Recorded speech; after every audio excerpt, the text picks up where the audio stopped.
erano stati respinti 16.000 e qualcosa. Ritengo che ne siano giunti almeno 18.000.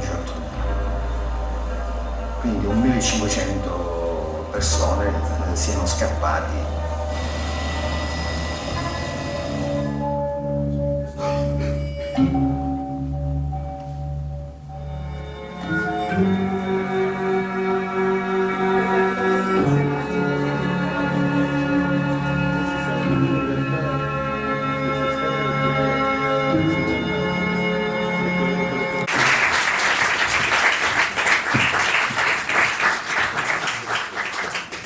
Ringraziamo Daniele Vicari che sta girando tutta Italia per promuovere il suo film, visto che i documentari sono difficilmente vedibili e spendibili anche nei cinema, e soprattutto per l'impegno che mette in ogni sua cosa. E c'era, prima avevo detto che avevano partecipato anche delle associazioni, c'è Emiliano Cariello del gruppo Emergency di Pisa che così ci dice qualcosa subito. Buonasera, sono Emiliano, volontario del gruppo Emergency di Pisa, e come gruppo Pisa siamo qui per consonanza di temi, per vicinanza alle storie che abbiamo sentito, che un po' ci rimandano a quelle che come Emergency sentiamo 20 anni dopo nei nostri poliambulatori, che dal 2006 sentiamo nel poliambulatorio di Palermo, nel poliambulatorio di Marghera e sui polibus che girano l'Italia per dare assistenza ai migranti. Sono molto contento di incontrare qui Daniele e il film, perché proprio 3 settimane fa che abbiamo presentato il documentario sul progetto Italia, quindi mi sembra un percorso involontario però bello. E prima di lasciare la parola a Daniele vorrei ringraziarlo per la forza del film, la forza di un racconto di una storia che forse pensavamo di conoscere, che io pensavo di conoscere. Io nell'estate del 91, del 92 l'ho vissuta abbastanza da vicino, ero in Basilicata, quindi gli sbarchi in quegli anni sono stati tanti. Anni dopo sono stato anche in Albania, quindi ero convinto di conoscere la storia, però probabilmente alla storia manca qualcosa finché non si mettono in primo piano le persone. Per questo ti volevo ringraziare. Grazie a te. E poi grazie a voi che siete venuti a vedere il film. Siete stati molto tenaci, perché il cinema che si propone di raccontare fatti così complessi è un cinema che non attira immediatamente, no, l'attenzione di chi normalmente va al cinema, per cui vedervi così numerosi è veramente un piacere. Io però sono venuto qua per sentire voi, quindi non vorrei deludervi. Mi piacerebbe, anziché fare dei discorsi, diciamo così, o un monologo, mi piacerebbe sentire il vostro parere, perché sono curioso di conoscere il mio film attraverso il vostro punto di vista. Per cui, se avete delle domande, preferirei interloquire con voi piuttosto che stare qui a raccontarvi perché e per come. Io tutto quello che devo raccontare l'ho raccontato attraverso il film. Quindi se volete fin da subito mi piacerebbe anche sapere se il film vi è piaciuto, non vi è piaciuto, che cosa ne pensate anche in termini, diciamo, strettamente cinematografici, anche andando al di là del tema che è pure così importante che il film mette a fuoco. Io ti volevo chiedere una cosa, volevo sapere da dove nasce l'idea del documentario, perché di sbarchi in questo paese ne abbiamo visti tantissimi, tanto che io per esempio non me lo ricordavo più, avevo dei ricordi vaghi, tra l'altro mi sembrava fosse successo in inverno e non in piena estate. Ma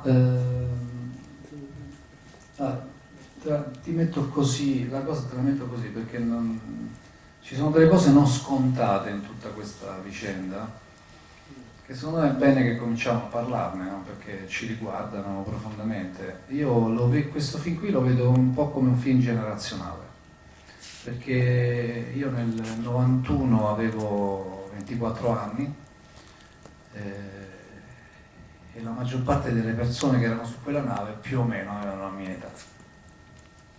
Nell'89 è crollato miseramente il muro di Berlino. Noi non ci eravamo mai percepiti noi italiani come una frontiera, no?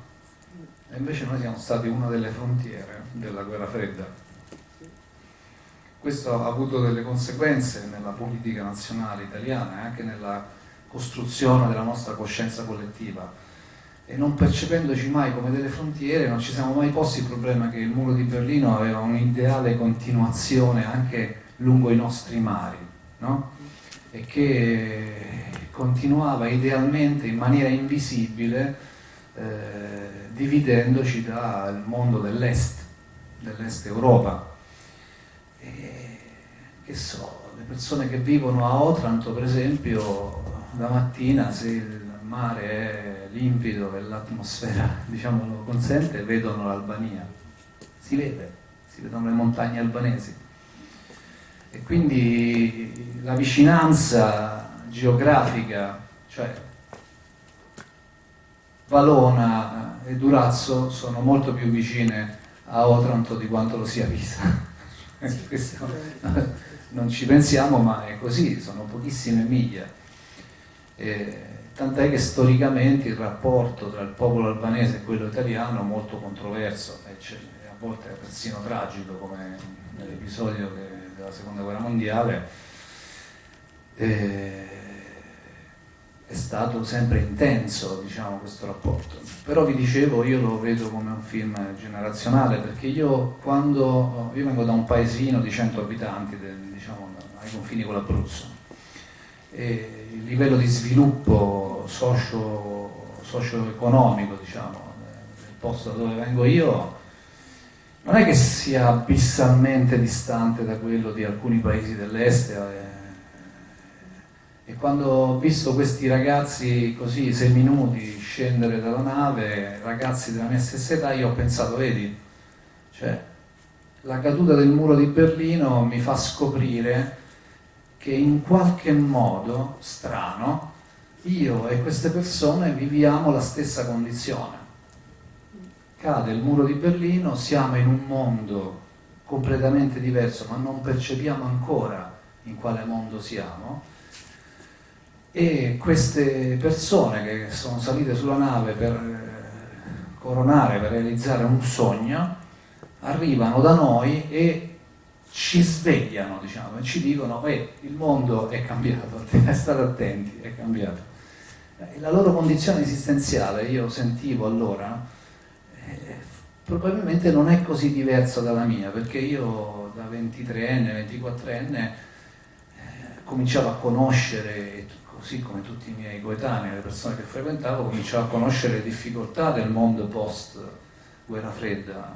Da noi comincia la precarizzazione del lavoro, cominciano delle grandi difficoltà politiche, anche noi a un certo punto viviamo un crollo verticale del sistema politico che ha tenuto in piedi l'Italia per tantissimi anni, no? 6-7 mesi dopo l'arrivo della nave Aurora, gli uomini che hanno preso le decisioni che hanno portato a quella tragedia che avete visto rappresentata erano diventati degli ectoplasmi. Cioè, nessun italiano avrebbe fatto più gestire nemmeno un bar a Andreotti. Un po' quello che è successo oggi con Berlusconi, cioè credo che non ci fideremmo più a dargli in affidamento almeno un cane. Quindi in questo senso, quando ho visto queste immagini mi è tornata questa sensazione ho pensato ci potevo essere anch'io su quella nave, no? Sono un cittadino europeo, loro sono dei cittadini europei, potevo esserci anch'io. E quindi la scintilla, diciamo così, narrativa nasce proprio da questa considerazione. Poi a far nascere i film c'è sempre una casualità più o meno, diciamo, legata alla contingenza. Nel 2010 mancava un anno al ventennale dei primi sbarchi albanesi, che ci sono stati nel febbraio-marzo del 1991, d'inverno. Le prime navi sono arrivate a Brindisi proprio d'inverno, e quindi la Regione Puglia voleva fare tutta una serie di attività e ha chiesto a me di pensare ad un film. E quando ho cominciato a fare le prime ricerche ho pensato di partire da me, in qualche modo, da come io ho percepito quella vicenda da giovane, e quindi ho scavato nella direzione, diciamo, di comprendere meglio la storia di questa nave, perché la storia di questa nave è la storia dell'umanità, è la storia di un popolo che si considera privo, diciamo, che cerca una terra, diciamo, che cerca un approdo. E nella storia dell'umanità a quale popolo non è mai capitato di dover emigrare? Noi siamo l'esempio per eccellenza di questa vicenda. Dopo 20 anni gli sbarchi non si sono mai fermati, e dopo 20 anni noi adesso, in questi anni proprio, siamo come collettività siamo in grande difficoltà, perché 200-250 mila giovani italiani ogni anno se ne vanno dall'Italia, quindi c'è qualcosa che ci riguarda, qualcosa di molto profondo. Ecco che con questa storia sicuramente documentaria, nel senso che parte da un dato reale, oggettivo, una cosa accaduta, io ho voluto anche costruire una sorta di metafora che in qualche modo pretende di essere universale, cioè temo che tra 10 anni questo film sarà purtroppo ancora attuale, perché la mia sensazione è che noi siamo all'inizio ancora di questo grande fenomeno delle grandi migrazioni, no? Gli sconvolgimenti politici che stiamo vivendo, che stanno vivendo il mondo, portano automaticamente in quella direzione.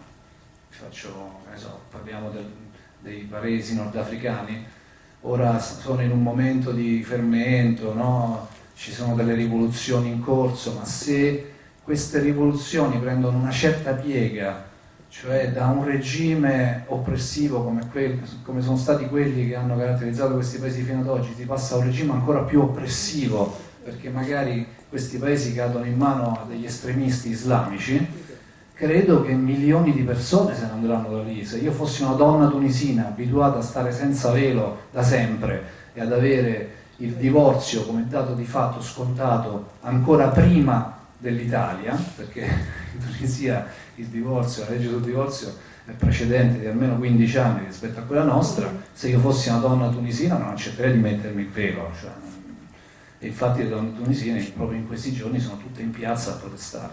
Quindi credo che continueranno questi sbarchi, no? Le persone continueranno ad andarsene, e allora guardare in faccia questo fenomeno attraverso la narrazione cinematografica può esserci utile per capire meglio che cosa succede. Tante storie che non ho, questo è stato un evento enorme che ha coinvolto decine di migliaia di persone, e tra le tante storie che non ho potuto raccontare c'è quella di Don Tonino Bello, allora vescovo di quella zona lì, che andò al porto a vedere queste persone e fece delle dichiarazioni di fuoco contro il governo, tant'è che ebbe uno scontro pubblico con Scotti, che era democristiano ed era il ministro degli interni. Democristiano era il capo del governo, che era Andreotti, così come democristiano era il Presidente della Repubblica. Ma anche il sindaco di Bari, Enrico Delfino, era democristiano. Però ciascuno di loro evidentemente interpretava in una maniera differente il mandato morale e il mandato sociale che aveva, e questo quest'uomo, diciamo, mite e intelligente che era il sindaco di Bari, siccome è un uomo civile, semplicemente dichiarò: guardate che è una questione che riguarda i diritti umani, noi non possiamo trattare degli esseri umani come delle bestie, noi dobbiamo accudirli.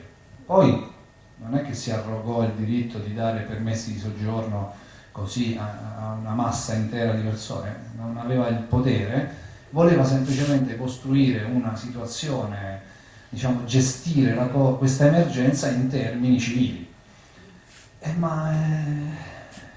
Dopo la caduta del muro di Berlino c'è stata tutta una parte della politica nazionale che ha pensato che bisognasse andare verso una stretta autoritaria. Mi sembra abbastanza evidente: l'intervento di Cossiga è l'intervento di un dittatorello, non è l'intervento di un uomo, diciamo, democratico, e quel conflitto istituzionale che ne venne fuori poi ha fondato l'Italia contemporanea, quella in cui siamo cresciuti tutti noi. Cioè, questi 20 anni sono stati all'insegna di quel conflitto istituzionale, che poi è diventato un conflitto sociale, perché una parte del paese è diventata favorevole a quel tipo di politica, cioè la politica dei respingimenti, una politica securitaria.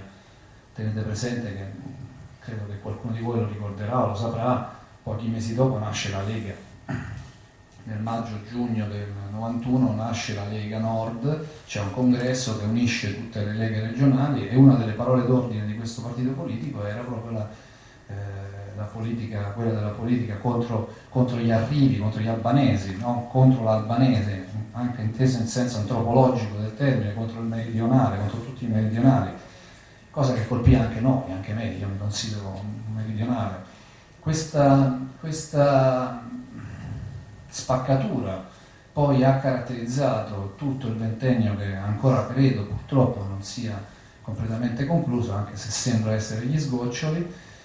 E da questo punto di vista la religione non è che abbia aiutato molto, nel senso che anche i cattolici stessi si sono divisi tra chi aveva un atteggiamento e chi aveva un altro atteggiamento.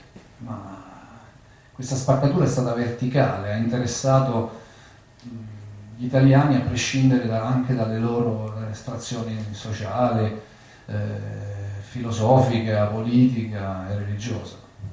Noi siamo il prodotto di questa grandissima difficoltà che un intero popolo ha avuto ad interpretare il presente. Siamo vittime e carnefici perché non abbiamo capito, insieme ai nostri dirigenti noi non abbiamo capito, e forse non abbiamo ancora capito che quei grandi cambiamenti, diciamo, conducono noi e il mondo in una certa direzione. Ma insomma, qui mi fermo perché non sono Hegel, le cose però un po' come è successo, un po' come diceva Bertolt Brecht, no? Che diceva: l'avvento del nazismo cosa è stato? No? Come faccio a raccontarlo? E lui, con una metafora fulminante, lo raccontò così nei suoi diari, disse: noi, disquisendo del tetto che stava per cadere, non facemmo in tempo a scansarci. Questo è un po' quello che ci è successo. Ne parliamo da 20 anni di queste cose, dopodiché c'è cascata in testa la tegola che stiamo tutti quanti cercando di gestire malamente, e ora dobbiamo però farci i conti per forza, tutto qua.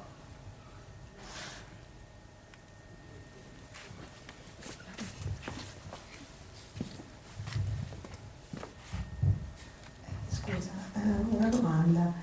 Tu hai detto che è un film generazionale, cioè che in qualche modo il tuo punto di vista su questo episodio. Ma allora perché hai scelto la forma del documentario anziché una ricostruzione come Diaz, per esempio? Questo è un documentario narrativo. La struttura di questo documentario è la struttura classica della tragedia greca in 5 atti. È organizzato in 5 atti, c'è un prologo e ci sono 4 atti che portano avanti la storia. Diciamo, nella storia del pensiero e dell'arte occidentale i 5 atti sono sempre serviti per raccontare grandi eventi storici, no? Per esempio la Gerusalemme liberata è in 5 atti.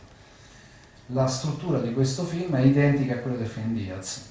È un'opera di narrazione che, anziché partire da una messa in scena fatta con gli attori, realizza la messa in scena attraverso materiale di repertorio, gestiti, montati nella stessa maniera in cui si monta un film di finzione. Insieme a questa struttura narrativa in 5 atti c'è anche un andamento del racconto da thriller. Infatti il film diciamo è una mise en abîme, come si dice, cioè il racconto procede per una continua, inesorabile caduta verso una situazione apparentemente, diciamo così, prevedibile, ma sempre sorprendente, perché succede sempre il peggio di quello che può succedere.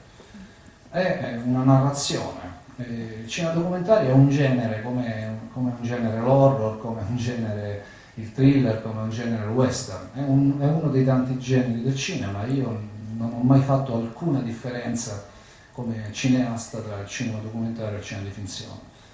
L'uso che faccio della musica in questo film è esattamente analogo all'uso che si fa della musica in un film di finzione. La musica costruisce l'azione esattamente nel modo in cui è costruita l'azione in un film di finzione.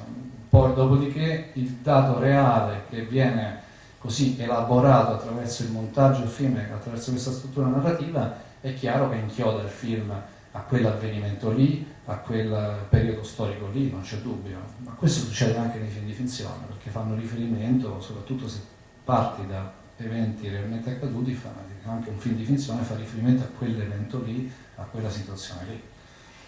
Ci sono delle differenze ovviamente, perché anziché avere degli attori abbiamo dei testimoni. I testimoni sono persone che coinvolte in questo evento. Io però li ho scelti un po' come si scelgono gli attori, cioè io non cercavo semplicemente persone che avessero visto le cose o vissuto le cose, ho cercato persone in grado di raccontare le cose. Tutte le persone che abbiamo scelto hanno accettato di raccontare la propria storia in un ambiente asettico, un teatro totalmente bianco, e hanno parlato per ore senza essere intervistati, raccontando, rievocando dentro di sé questo avvenimento e piano piano hanno rivissuto anche emotivamente quelle cose. È chiaro che li vediamo cambiati, stanno meglio adesso dopo 20 anni, sono un po' più vecchi, però sono un po' più tranquilli, magari alcuni di loro ce l'hanno anche fatta, ma conservano la traccia, diciamo, del dolore, dell'indignazione e persino, diciamo, rievocano dentro di sé persino la gioia di una cosa che è stata anche, oltre ad una tragedia, è stata anche un'avventura. Questi sono tutti elementi di un racconto vero e proprio. Esiste anche il romanzo fattografico. Un giovane in Cina di Triatikov racconta l'esperienza di un giovane che va in Cina e scopre la Cina, ed è un reportage vero e proprio, così come sono i reportage, i romanzi di Kapuscinski, che pure sono anche dei reportage, appunto sono romanzi, sono reportage. Non esiste più ormai una categorizzazione facile tra diversi generi, cioè i generi cinematografici si intrecciano, si mescolano e a volte, come posso dire, dalle ibridazioni vengono fuori anche delle possibilità di interpretazione diversa di quegli eventi. Voglio specificare meglio una cosa. Io, ovviamente, il film che avete visto è il mio punto di vista su questa storia, non c'è dubbio. Però avendo scelto delle persone in grado di raccontarsi contiene anche il loro punto di vista. Infatti il film è raccontato attraverso il punto di vista degli albanesi e attraverso il punto di vista degli italiani che accolsero o respinsero questi albanesi, per cui la complessità degli sguardi è mantenuta in questo film, così come in Diaz ci sono tanti punti di vista che si intrecciano e si incrociano. Sono fratelli gemelli.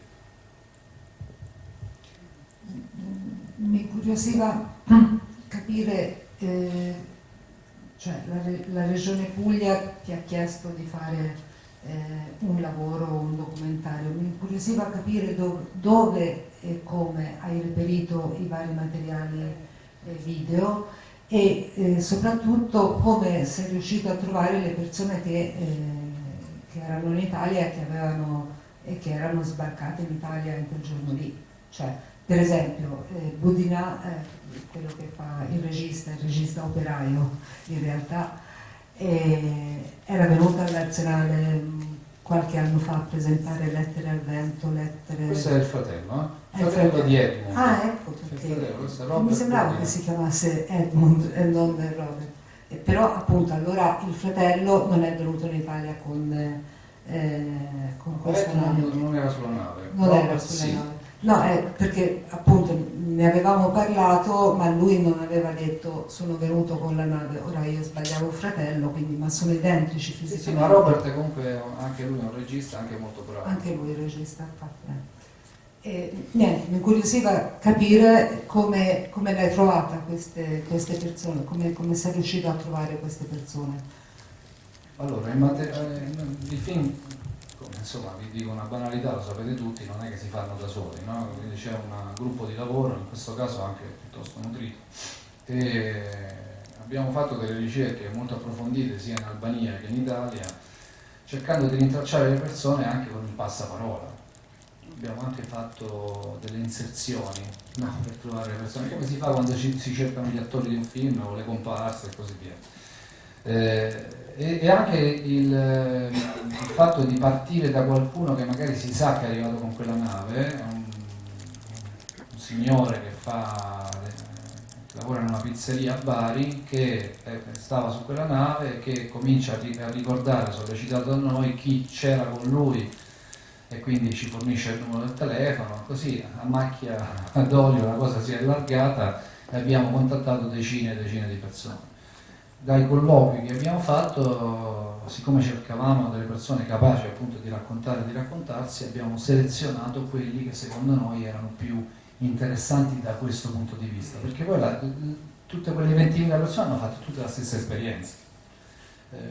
Avrebbero potuto tutti raccontarci le cose che ci hanno raccontato loro, però non tutti sarebbero stati in grado di rivivere e di emozionarsi e di emozionarci allo stesso modo raccontandoli. Per quanto riguarda i repertori, abbiamo fatto una ricerca a tappeto in Italia e in Albania e questo ci ha permesso di rintracciare negli archivi delle televisioni anche locali che non hanno nemmeno un archivio organizzato molti materiali mai utilizzati. La fortuna, tra virgolette, che abbiamo avuto è questa, che siccome in agosto non succede niente nel nostro paese perché siamo tutti con le zampe dentro l'acqua, quando le televisioni mandarono gli operatori a Bari a riprendere l'arrivo di questa nave, poi se li sono dimenticati lì, siccome non succedeva niente d'altro, diciamo, di importante, e a Bari si mangia pure bene, per cui ci sono rimasti volentieri, sono rimasti lì per giorni e giorni e all'inizio sono andati a fare il telegiornale, cioè gli operatori andavano a fare delle inquadrature per essere montate con l'intervista,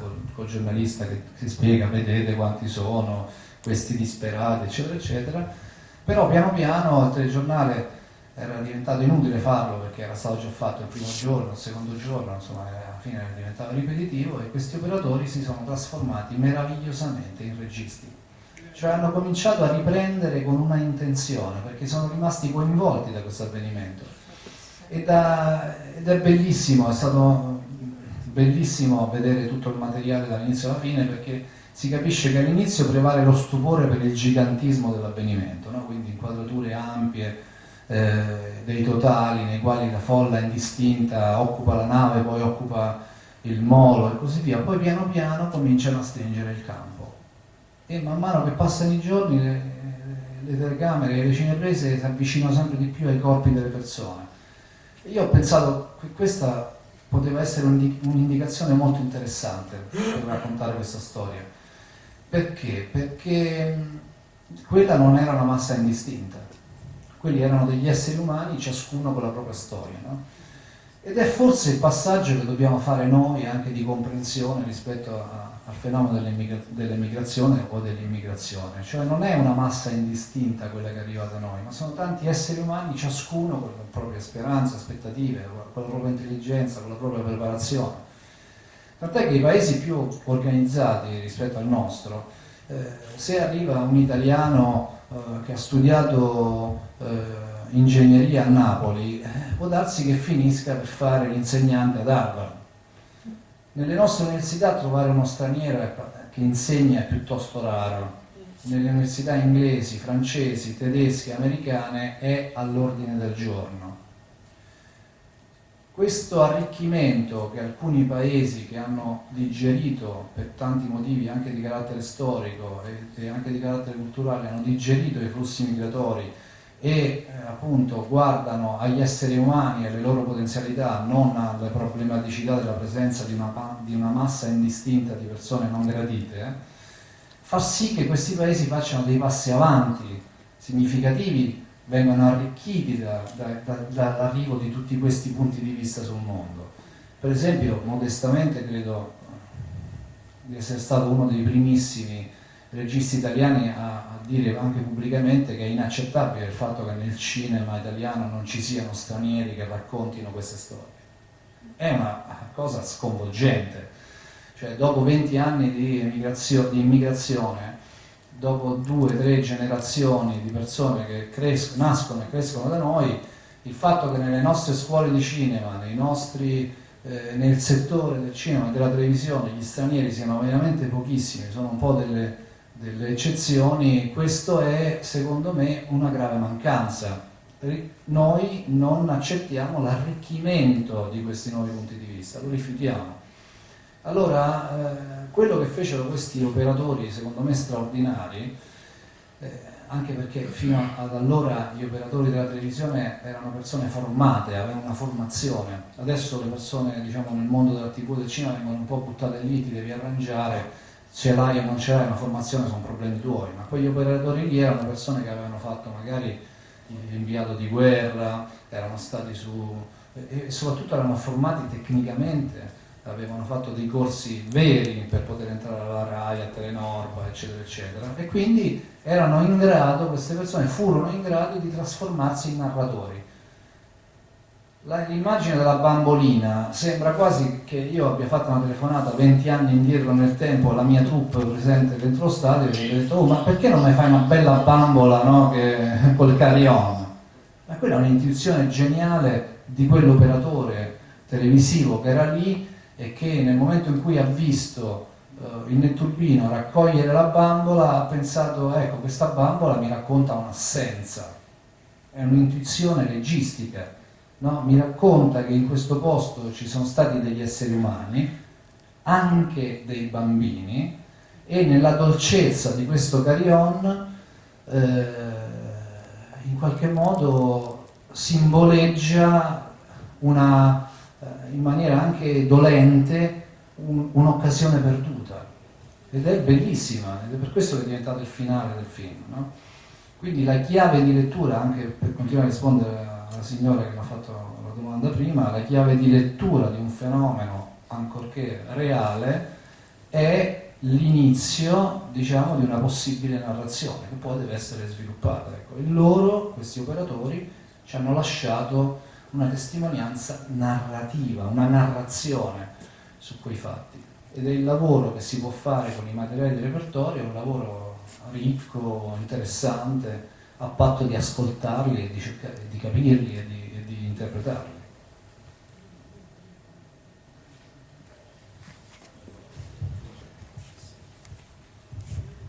Mi è piaciuta molto la frase ho pensato che sarebbe potuto capitare anche a me, e anch'io pensavo la stessa cosa guardando il film, e questo forse è l'aspetto bello del film, che stimola un'identificazione con persone in condizione molto diversa da quella di noi che siamo qui seduti, e di fronte a una persona in condizione molto diversa si possono assumere, secondo me, 2 atteggiamenti. Uno è questo e l'altro è quello opposto, cioè non potrebbe mai capitare a me, una cosa simile.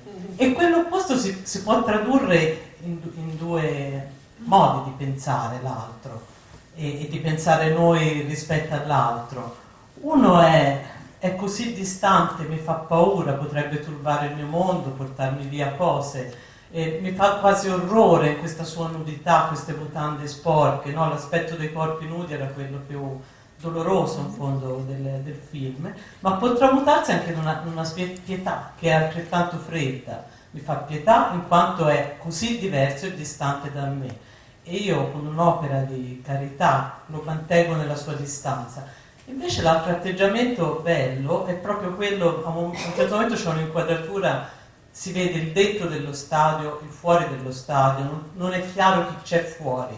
Dentro ci sono questi sacchetti che contenevano del cibo e si pensa che forse solo stando sui confini, su questi muri che possono essere buttati giù come quello di Berlino, si può capire davvero la realtà e anche sentirsi gruppo, collettività, non nel senso che si fa parte, si è nati in un suolo che si calpesta, ma nel senso che si è comunità di solidarietà, cioè se si sente che l'altro, in cosa l'altro è simile a noi, se si sottolineano gli aspetti di somiglianza, e siamo tutti, non solo fra noi uomini, anche con animali di altre specie. Allora finisco, trovo molto bella questa idea del dare un volto, perché qua la crudeltà nei confronti dell'altro è sempre legata a disumanizzare, per poter compiere atti di crudeltà e torturare per esempio un'altra persona, come sempre accade in situazioni, mettiamo, di guerra o difficili,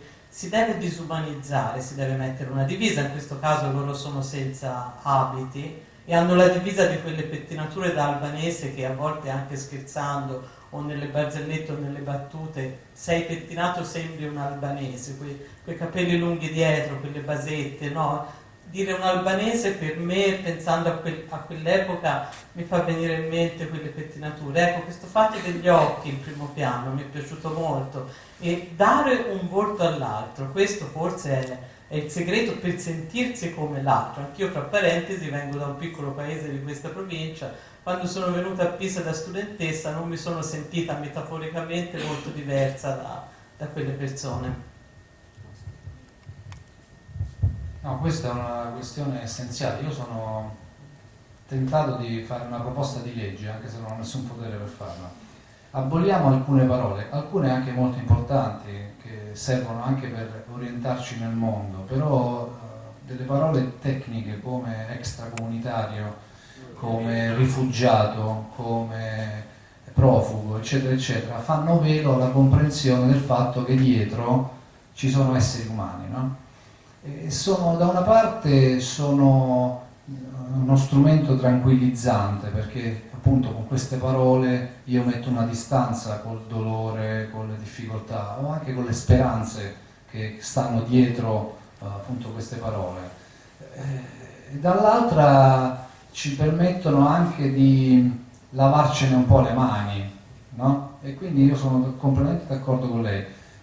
Abolendo questi concetti passiamo all'essenza vera delle cose.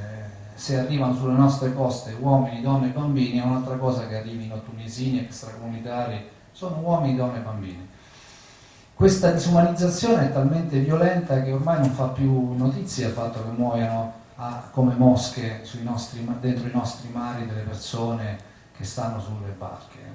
Ormai queste notizie non vengono quasi più nemmeno date, ci sono dei momenti in cui non emergono, no? Dal punto di vista dell'informazione. Questo è un problema serio, ripeto, tanto più serio per un popolo come il nostro, che, per farvi un esempio sempre personale, io sono il primo di tutta la mia famiglia che non ha dovuto emigrare. Cioè, mio nonno lavorava in Belgio, mio padre in Svizzera, io sono rimasto in Italia, anche se negli anni 90 ho pensato tutti i giorni di andarmene perché non riuscivo a lavorare in Italia, non si trovava più il lavoro. Quindi per un puro caso sono qua, è un caso. Allora, se noi, come diceva il professor Cassano giù a Bari, che gentilmente è venuto a presentare il mio film all'università parlando con gli studenti, diceva il vero salto d'epoca e quindi il vero salto di civiltà lo faremo quando penseremo gli altri con il termine noi. Quando noi penseremo gli altri con il termine noi, allora faremo questo salto di qualità. E questa roba salta a pie pari anche su un certo buonismo un po' facile che in questi anni ha accompagnato il cattivismo come l'altra faccia della stessa medaglia. Io sono pugliese, mi infatti ce ne sono tanti da queste parti, mi ricordo benissimo queste immagini e è doloroso rivederle anche dopo tanti anni. Io avevo una curiosità sui materiali di repertorio invece ritrovati in Albania, cioè quelle scene della spiaggia dall'alto, la parte della partenza, insomma, quelle in bianco e nero. Se era stato altrettanto, tra virgolette, facile reperire questi materiali dall'altra parte, cioè se da lì c'è collaborazione, c'è voglia di raccontare questa storia. E poi un'altra curiosità sul committente Regione Puglia, se si può definire così. Se a loro, diciamo un loro generico, sarebbe piaciuto anche raccontare un'altra parte della storia, che è quella dell'accoglienza, che è seguita, perché se 16.000 sono tornati, tanti altri sono rimasti, sono state costruite tendopoli, le parrocchie di tutta la regione si sono impegnate per dar da mangiare a questa gente. E quindi volevo sapere se qualcuno ti aveva chiesto di raccontare anche il dopo, al di là del ritorno dei 16.000. No, ma ti posso confermare che questo film è stato prodotto da una serie di entità, diciamo. La Regione Puglia rappresentata dalla Puglia Film Commission, una produzione albanese, Scandal, che sono state i due enti che per primi hanno voluto mettere in moto così produttivamente il film, e poi la Indigo, che è una importante casa di produzione romana. La prima richiesta che mi fu fatta fu proprio quella, cioè loro volevano raccontare il fenomeno dell'arrivo dei cittadini albanesi in Puglia, perché volevano raccontare la grande trasformazione che poi questi arrivi hanno portato in Puglia e dopo la Puglia in Italia.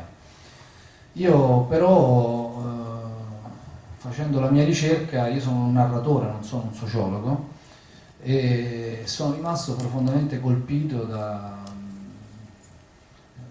quello che vi ho detto prima, cioè il fatto che la nave per me simbolicamente potesse rappresentare un po' la parte per il tutto. Un film, il significato di un film sta sulla punta di uno spillo, mi piace dire, cioè un film può avere può significare una cosa veramente, poi tutte le altre cose ci stanno intorno, e quindi il racconto della parabola narrativa, diciamo, la vicenda di questa nave per me è universalizzabile come nessun'altra storia, ma questa è la mia visione delle cose. Poi realizzando il film sono venuto a conoscenza di storie straordinarie che, ripeto, non ho potuto raccontare, ma se ne potrebbero fare decine di film tranquillamente da una cosa così. Molti cittadini baresi, per esempio, per parlare di questa cosa qui, Brindisi è un'altra storia bellissima. Nei mesi precedenti, quando arrivarono le navi a Brindisi, i cittadini aprirono le porte di casa loro, ospitarono queste persone in casa, anche quella è una storia meravigliosa. Però è emblematica secondo me la storia della Vlora, perché dall'inizio un cambiamento proprio di natura politica e sociale dell'Italia, che invece la vicenda di Brindisi non racconta, perché la vicenda di Brindisi è stata sì un'eccezione, perché i primi arrivi suscitarono molta curiosità, e però l'arrivo della Vlora fece paura, è dalla paura poi che nasce tutto quello che abbiamo vissuto noi in questi anni, per cui mi è sembrato giusto raccontare questa cosa qui. Ma c'è un regista albanese che ha fatto un film simile al mio, raccontando anche più cose da un punto di vista che non è il mio, e che probabilmente ha raccontato anche questo aspetto. Io ho conosciuto delle storie straordinarie di famiglie baresi che hanno ospitato dei ragazzini piccolissimi che i genitori hanno lasciato in adozione tornando indietro in Albania. Immaginate che cosa pazzesca, io non lascerei mai mia figlia di 11 anni in mano a due sconosciuti, ma nemmeno se mi tagliassero la coda. E invece loro lasciarono questi bambini nelle case dei baresi, e ci sono storie incredibili di fratellanza tra famiglie italiane e albanesi. Insomma, ho anche voglia di raccontarle, ma vedremo insomma in futuro. Quindi mi hanno chiesto proprio quello. In Albania abbiamo trovato una grande disponibilità, non solo perché c'è una produzione albanese coinvolta nel film, ma anche perché gli albanesi hanno desiderio che queste cose vengano raccontate. ci sono state una serie di scoperte, diciamo, facendo le ricerche del film. Per esempio, le immagini che avete visto in pellicola, in bianco e nero, della nave Vlora, sono immagini realizzate molti anni prima rispetto a tutti questi avvenimenti, perché la nave Vlora fu costruita nel porto di Genova all'inizio degli anni 60, comprata dall'Albania, è stata la nave ammiraglia della flotta commerciale albanese per tanti anni. Siccome è una meraviglia tecnologica, gli albanesi ci hanno fatto solo un sacco di documentari, per cui io, mettendo le mani nella Cineteca Nazionale Albanese, ho trovato queste cose preziosissime e le ho piegate, no, alla narrazione del mio film. Le ho utilizzate come si utilizza l'invenzione, diciamo, come se fosse un'invenzione narrativa mia. In realtà sono dei documentari che si riferiscono ad anni alla vita della nave precedente a tutti questi fatti che io racconto. Le immagini dell'assalto al porto non sono immagini che hanno a che fare con l'imbarco della nave Vlora, ma con gli imbarchi dei mesi precedenti, che sono del tutto analoghi però, cioè sono avvenuti nello stesso identico modo, per cui non esistendo, almeno non avendo io trovato le immagini che fanno riferimento alla nave Vlora, ho utilizzate quelle, ma sono esattamente le stesse, cioè le situazioni sono esattamente le stesse. Mi sono sentito libero di farlo anche perché le persone che ci raccontano quella storia sono persone autentiche che ci raccontano in maniera autentica la loro storia, quindi mi posso permettere anche, avrei potuto anche ricostruirle in studio, non sarebbero state meno vere di quelle lì.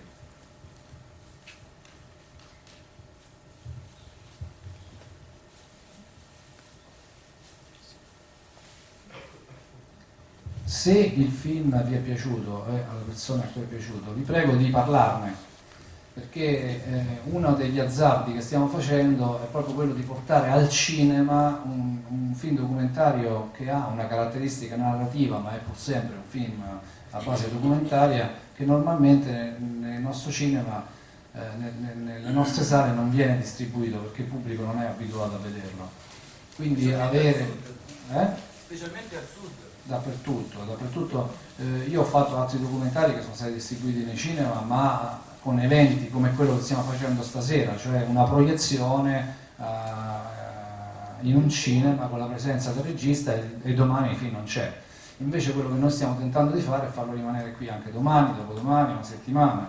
Quindi se le persone che l'hanno visto e lo hanno amato ne parlano, in qualche modo riusciamo ad avere un minimo di pubblico anche nei prossimi giorni. Lo dico perché questo fa parte di una piccola battaglia culturale che stiamo facendo io e i miei colleghi registi, perché la mia generazione di registi ha scoperto il cinema documentario, ha riscoperto il cinema documentario, e noi stiamo praticando la realizzazione di documentari con lo stesso atteggiamento con cui facciamo i film di finzione. E vogliamo convincere i distributori, gli esercenti che esiste un pubblico per questi film, se questi film sono in grado di parlare al pubblico, non è che lo vogliamo per forza che la gente li veda. Quindi è per questo che dico, solo se per caso il film vi ha emozionato, vi è piaciuto e lo ritenete degno di parlarne, perché è solamente chi vede il film che può diventare testimone, diciamo, della validità di un film. Io nella pubblicità ci credo poco, diciamo, almeno per un certo tipo di cinema. E poi mi piacerebbe sapere anche delle critiche, cioè, perché dalle critiche a volte si impara molto di più che dalle considerazioni positive, ecco. Quindi anche se qualcuno di voi non è piaciuto, mi piacerebbe sapere perché, quali sono le cose che non vi hanno convinto. Io il microfono. No, volevo dirti, tanto per darti una testimonianza diretta sul piacere e non piacere, che come tutte le cose, come uno spettatore che entra in uno spettacolo, io ci sono venuto con un desiderio di conoscere una storia che avevo quasi dimenticato, e oltretutto con una carica emotiva un pochettino più alta di quella che poteva essere magari per altri, perché vengo di recente da un viaggio in Albania, un viaggio molto breve, ma che mi ha permesso di conoscere un paese che non conoscevo assolutamente, o perlomeno conoscevo attraverso storie ormai vecchie rispetto a quello che oggi è l'Albania. E questo poi ti vorrei fare una domanda, visto che immagino che tu hai dovuto confrontati con questo scambio di territorio, confronto con l'Albania. Il film a me, giusto per riconoscenza anche della tua presenza, ha fatto un'ottima impressione, non solo a me, anche se eravamo in un momento, era ieri pomeriggio alla proiezione delle 16:30, eravamo 4 persone soltanto, però le 4 persone che erano qui in sala sono uscite tutte veramente molto contente di questa proiezione. Mi è piaciuta moltissimo la ricostruzione che hai fatto le scelte che hai fatto nella ricostruzione, perché è chiaro che anch'io ho intravisto non una perfezione cronologica delle cose, non sono sfuggite alcune cose ovviamente, anche se non sapevo tutto, però è evidente che la ricostruzione aveva una sua logica, un suo percorso molto valido, molto coinvolgente. A me emotivamente ha colpito anche moltissimo la scelta degli attori.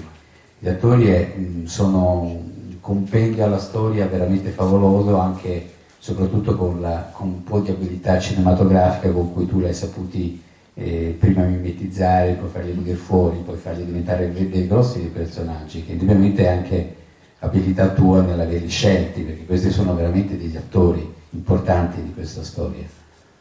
E soprattutto mi ha lasciato, non volendo essere molto lungo e lasciare spazio anche agli altri, un grande riconoscimento per questo momento del passato, che è questo fatto di questo sbarco, che anche se non ho vissuto con grande partecipazione, ma che rimane come un trauma di una nazione che vedeva un'invasione di fatto, perché fu dal paese visto in questo modo. E poi queste persone che adesso ce le rivediamo uguali e precisi a noi, che sono personaggi che erano su quella nave. E questa, nella sua banalità, è però la grande forza forse che tu ci dai in chiarezza e in apertura, che poi torna benissimo, e anzi ti ringrazio tanto per invece questa carica culturale che dai al significato del tuo film e del lavoro che hai fatto e di chi ti ha sponsorizzato per farlo. E qui arriva la domanda. Io sono stato in Albania, pensavo di trovare un paese arretrato, relativamente arretrato, anche qualcuno italiano che lavora lì continua a vederlo con gli occhi di un paese arretrato, italiano che è stato trasferito lì per lavoro. Indubbiamente ci sono delle arretratezze, però considerando che loro in circa poco più di 10 anni hanno fatto un salto che è spaventoso, un salto che nella nostra storia noi ci abbiamo messo non meno di 60 anni a fare, indubbiamente questo paese sta andando a un ritmo che noi non abbiamo più da un pezzo. E soprattutto è un paese che sta crescendo e probabilmente rappresenta anche una grande opportunità per chi vuole investire in quel paese, cosa che da noi investimenti non ne arrivano più, anzi noi dobbiamo emigrare per andare a trovare le occasioni. Metterlo giù qualcosa forse si sta muovendo, non so se durerà con la crisi, ma c'è una percezione di una grande energia, una grande voglia di fare, con dei limiti evidentemente. Su questa la domanda era: tu che percezione hai avuto di questa visita dell'Albania, il confronto sulle storie del passato e quello che è l'Albania di oggi? E grazie per quello che hai fatto. Grazie a lei. La percezione è esattamente quella che diceva lei, cioè facciamo un passo indietro. Perché ho voluto mettere le scene della spiaggia, no? Non solo perché queste persone mi hanno raccontato che erano al mare e quindi avevo bisogno di far vedere che erano al mare, ma perché nello schematizzazione estrema che siamo abituati a fare, vuoi per la fretta con cui consideriamo le cose molto presi dalle nostre vicende quotidiane, vuoi per il modo in cui i mezzi di comunicazione di massa raccontano certe cose, noi non immaginavamo allora che gli albanesi in agosto andassero al mare come ci andavamo noi. E invece queste persone sono salite sulla nave seminude, non perché non avessero i soldi per comprarsi i vestiti, ma perché erano tutti in spiaggia. Certe cose apparentemente banali sono un contenuto di verità della storia. Sono saliti col costume sulla nave Vlora. La cosa veramente impressionante è che sono saliti col costume senza nemmeno portarsi dietro, non dico una valigia, ma una camicia. Per cui ti fa chiedere quella cosa lì veramente qual è il desiderio, cioè a che livello di desiderio, ti fa capire che livello di desiderio profondo avevano di modificare la loro vita. E qui rispondo alla sua domanda. Credo che sia un dato oggettivo il fatto che alcuni popoli liberati di recente dittature, oppressioni di vario genere, abbiano un'energia vitale che è superiore a quella di popoli che invece hanno una tradizione più lunga di benessere, no? E di redistribuzione del reddito. Su questo non c'è dubbio. Il fatto che anche l'Istat, per esempio, 10 giorni fa ci ha detto che le imprese degli stranieri in Italia subiscono la crisi meno di quelle, non so se vi ricordate, no? Su tutti i telegiornali abbiamo fatto questa scoperta pazzesca, ma è normale, cioè i cinesi lavorano 24 ore al giorno, compresa la domenica, e quello è un fenomeno di sfruttamento, o anche di autosfruttamento, ma è assolutamente analogo a quel modo di vivere, al modo di vivere che avevamo noi negli anni 50, dopo la guerra, quando le persone, per superare la miseria, la povertà in cui l'Italia era precipitata a causa della guerra, lavoravano 24 ore al giorno. Cioè, è così. E oggi l'Albania, che è un piccolissimo paese di 3 milioni e mezzo di abitanti, che però è un paese molto giovane anagraficamente, a differenza dell'Italia, che è un paese che anagraficamente è fatalmente invecchiato, esprime un'energia vitale che noi ci sogniamo, non c'è dubbio. Io Diaz l'ho realizzato interamente in Romania, per esempio, e in Romania è la stessa cosa, la maggioranza della popolazione è fatta di giovani che hanno desiderio di cambiare, di migliorare la propria vita, no? E quindi lo fanno con ogni mezzo, a volte anche con mezzi non leciti.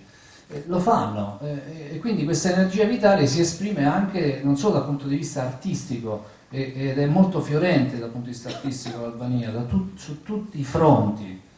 Io la prima volta che sono andato in Albania per scegliere degli attori, perché il mio secondo film aveva come coprotagonista un attore albanese e in Italia non sono riuscito a trovarlo facendo dei provini, e sono andato all'Accademia di Tirana a fare dei provini e ho conosciuto 5-6 attori straordinari, e uno di questi è diventato il protagonista del mio secondo film, che era intitolato L'orizzonte degli eventi. Quando andai lì, Tirana era per metà sistemata e per metà ancora quello che era prima, quindi metà della città era completamente grigia, sembrava Kabul come oggi, diciamo, anzi come era quando è scoppiata la guerra, e l'altra metà invece sembrava una città un po' da favola, tutta colorata, con colori sgargianti estremi, palazzi di 6-7 colori diversi, quasi con un contrasto pazzesco tra una cosa e l'altra. L'Accademia d'Albania era un posto piuttosto cadente, con i foratini, diciamo, all'esterno non intonacata, faceva anche una certa impressione. Quando si entrava dentro questo posto, a un certo punto si entrava in un'atmosfera veramente che mi colpì, cioè un'atmosfera sacrale. Si entra in un luogo dove bisogna parlare a bassa voce e rispettare il luogo in cui sei.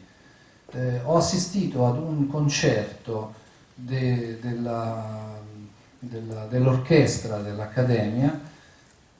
Avevano questi ragazzi in mano degli strumenti che a 20 metri di distanza si capiva benissimo che erano vecchi, ma questo concerto era talmente tanto sentito, appassionato, che quando finì tutti quanti eravamo commossi, no?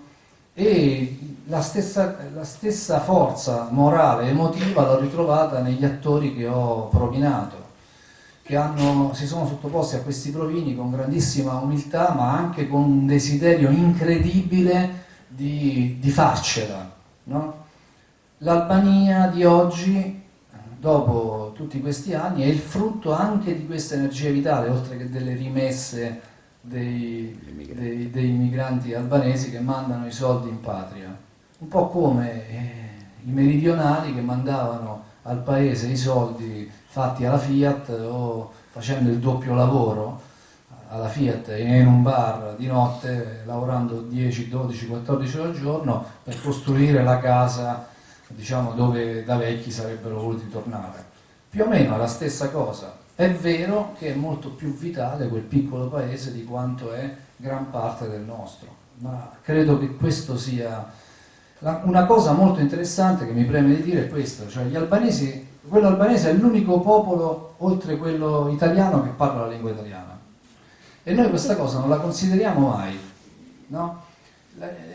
L'italiano è una lingua in estinzione sostanzialmente, no? È un grande problema che abbiamo, facciamo una lotta strenua in Europa perché venga mantenuta la lingua italiana anche nei documenti ufficiali, ma non ce la facciamo perché i francesi e i tedeschi menano sberle, diciamo, non piccole, e nel resto del mondo gli unici che parlano italiano sono quelli che studiano la letteratura italiana oppure gli italiani emigrati all'estero, non sempre.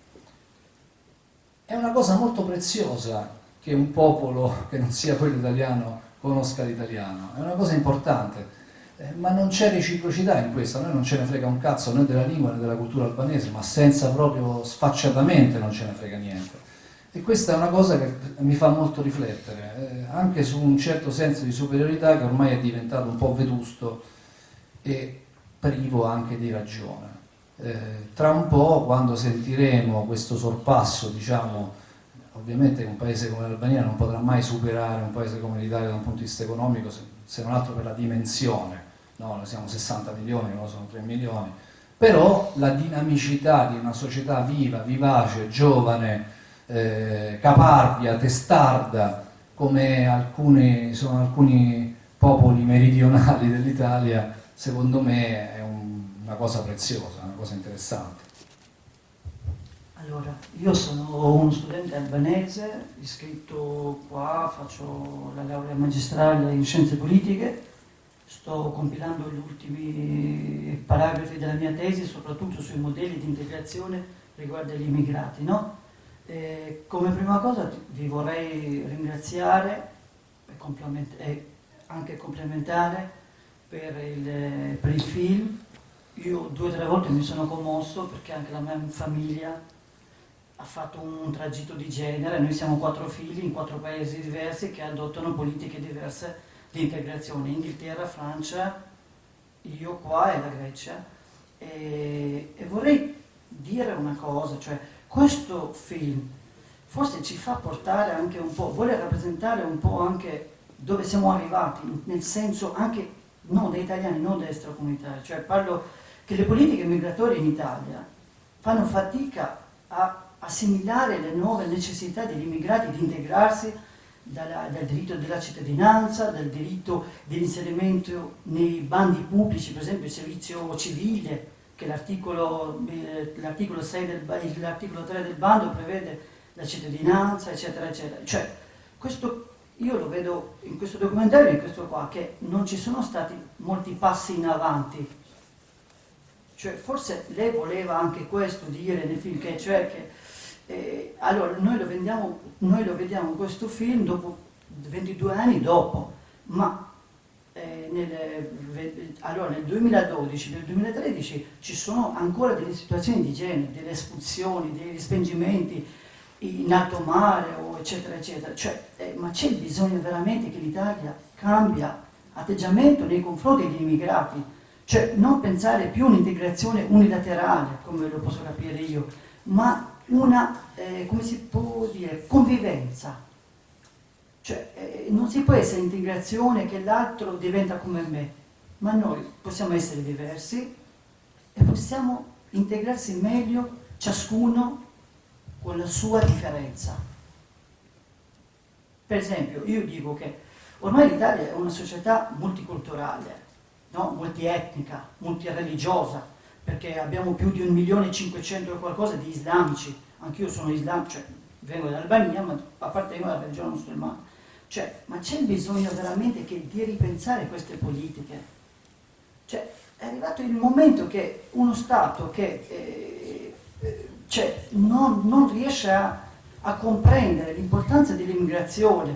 Per esempio, ho sentito 5,5 del PIL del 2010 italiano fu proprio grazie alle aziende o agli immigrati, no? Cioè, ma perché non si riesce un pochino a ragionare, a evitare che l'Italia dopo un po' subisca le banlieue che ci furono in Francia? Perché io da straniero, in uno status un po', come si dice, di privilegio, io vedo moltissime comunità che non accettano più questa situazione. Cioè, questi figli nati qua, che compiono al 18° di anno, per esempio abbiamo dei casi rom che sono passati di essere apolidi, perché nati in Italia, ma dai genitori che non si sa la provenienza, da che paese, e gli è stata rifiutata proprio la cittadinanza. Cioè qua c'è un problema fondamentale di principio, che e con questo documentario ci fa capire che noi siamo ancora a punti fermi.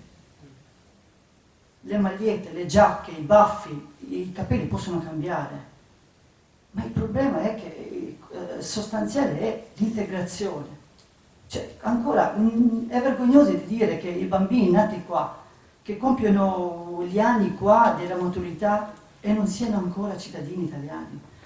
Io non voglio mettere adesso in discussione quelli che hanno origini italiane che stanno in Argentina, ma è vergognoso che più di 1,5 milioni di discendenza italiana abbiano la cittadinanza, che non conoscono per niente l'italiano, parlo solo io, e più di 500.000 bambini nati qua non hanno la cittadinanza. Cioè, io vedo questo documentario come un punto fermo, cioè che questo documentario ci fa capire che noi siamo ancora fermi. Grazie. Grazie a te. Io aggiungo solo una cosa a quello che dici tu. Uno dei motivi per cui ho scelto di raccontare questa storia e non un'altra è che lo Stadio della Vittoria, che il professor Cassano l'altro giorno in questo intervento bellissimo che mi ha commosso giù all'Università di Bari l'ha definito lo stadio della sconfitta. Arrivederci. Grazie. È il primo CIE d'Italia, è il primo luogo di reclusione di massa in vista dell'espulsione di un'intera, come posso dire, dell'intera comunità. Poi sono nati i CIE, no? Legalizzati, che porta, tra l'altro la legge che li ha istituiti porta il nome di 2 uomini, un uomo e una donna di sinistra, quindi non ce la possiamo nemmeno prendere con la Lega Nord fino in fondo su questa roba qui. E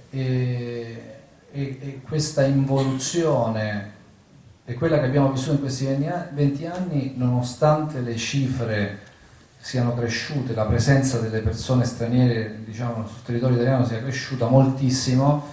Dal punto di vista legislativo c'è stata per certi versi un'involuzione, perché dal 2009 chi perde il lavoro, perde il permesso di soggiorno e che siano nati o meno i figli in Italia se ne torna a casa. Ma se ne tornasse a casa con un calcio in culo sarebbe meglio, piuttosto che finire in un CIE per mesi e mesi senza alcun diritto. Il fatto che un paese come il nostro, e questo accomuna questo film al mio film precedente, Diaz, il fatto che in un paese come il nostro, in alcuni luoghi chiusi, si possano sospendere i diritti civili, è una cosa grave che apparentemente non ci riguarda, ma non ci riguarda nello stesso senso in cui non riguardava i tedeschi che vivevano intorno ai campi di concentramento e ci vivevano in qualche modo con quel sistema, ci convivevano senza mai mettere in discussione il meccanismo che avevano messo in moto questi luoghi mostruosi. Noi intorno ai CIE ci viviamo, sappiamo che ci sono gli stranieri, siamo convinti dal senso comune di una cosa completamente sbagliata, cioè che dentro i CIE ci siano dei delinquenti, invece ci sono semplicemente dei cittadini che hanno perso il lavoro e quindi il diritto al permesso di soggiorno, e accettiamo una cosa talmente orrenda che secondo me quando ce ne renderemo conto ci vergogneremo profondamente. Il senso di vergogna che a me ha suscitato vedere le riprese dello Stadio della Vittoria è lo stesso senso di vergogna che mi suscita pensare ai CIE. E più o meno sono la stessa cosa. In questo senso sono contento che lo consideri un punto fermo, perché temo che non solo appunto siamo ancora lì, ma siamo andati un po' indietro rispetto almeno a certe cose, a certe questioni, che non sono questioni secondarie. Sul diritto di sangue, sul diritto di suolo c'è tutta una giurisprudenza che si è incartata su se stessa, nonostante il Presidente della Repubblica, che tra l'altro ha firmato una legge infame sull'immigrazione, secondo il mio parere, che era Turco-Napolitano, nonostante il Presidente della Repubblica abbia detto dobbiamo risolvere questo problema, ovviamente questo problema non solo non viene risolto, ma non viene nemmeno affrontato. Credo che da questo punto di vista bisogna fare un discorso sul potere, oltre che sulla distrazione di tutti noi. Il potere non agisce mai secondo, diciamo, il pregiudizio che noi abbiamo del potere stesso, se no lo sbricioleremmo in 2 secondi, sarebbe prevedibile. Il potere agisce in un modo strano e sorprendente. Il fatto che venga mantenuta viva un'ingiustizia così grave come quella del diritto di sangue, che poi porta a queste follie per cui il nipote di un italiano emigrato 200 anni fa in Argentina è cittadino italiano e tu che ci sei cresciuto ci paghi le tasse, eccetera, eccetera, non sei niente. Credo che questa cosa in qualche modo nell'inconscio profondo del sistema di potere serva per mantenere vivo un conflitto sociale che prima o poi potrebbe essere utile. Io penso questo, non so bene nemmeno spiegare perché, ma sento che più o meno la cosa è bastarda fino a questo punto.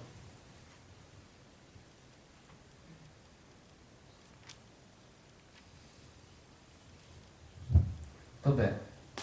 Si manda a mangiare.